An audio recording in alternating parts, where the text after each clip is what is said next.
All right, so we're going to do a Pixel Buds unboxing here. This is my new setup. I hope this works decently well for this.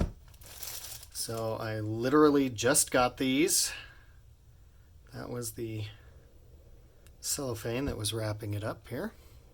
So I'm trying to also just make this center frame as much as possible. Okay, so, wow, that is pretty simple, huh?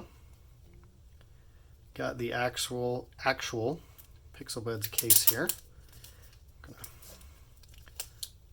go ahead and unwrap this, I think. Not quite sure how that was supposed to go. Probably kind of screwed that up a little bit. Oh, look at that. There's the buds. Slide right in there. Oh, my phone actually just gave me an alert to pair them. That's how quick they work. I've got a Pixel 3 XL that I'm recording this on right now. So I'm going to put that to the side for a moment.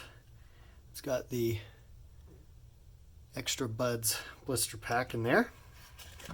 Open this. We've got a USB Type A to USB Type C. So A to C cable. And then all the paperwork, which I won't bore you with. All right, there we go. Short and sweet. I will try to get a review up of the microphone quality using my new methodology here as soon as I can. And I always forget this. Please, if you like this, like and subscribe. We've got a Patreon account as well if you want to support us that way and support my expensive hobby here. And hopefully I can share some of these reviews to give back to the community and help people make some decisions on what they want to buy. Thanks.